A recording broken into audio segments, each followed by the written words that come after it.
TV সংবাদ উপস্থাপকদের mastering the power of voice কর্মশালার গ্র্যান্ড ফিনালে অনুষ্ঠিত হয়েছে।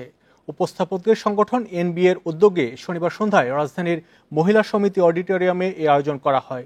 অনুষ্ঠানে বিশেষ অতিথি ছিলেন অভিনেতা আবুল হায়াত। এ সময় সংবাদ উপস্থাপনায় চ্যালেঞ্জের নানান দিক তুলে ধরেন বক্তারা। দক্ষতা উন্নয়নে করণীয় সম্পর্কেও জানান অতিথিরা। বলেন, এই কর্মশালার মধ্য দিয়ে উপস্থাপনার বাইরেও মিডিয়ায় ক্যারিয়ার গড়ার সুযোগ পাবেন যোগ্যরা। এ সময় কর্মশালায় অংশগ্রহণকারীদের সনদ বিতরণ করা হয়। অনুষ্ঠানে বেসরকারি টেলিভিশন চ্যানেল ও রেডিওর 2 শতাধিক সংবাদ উপস্থাপক উপস্থিত ছিলেন।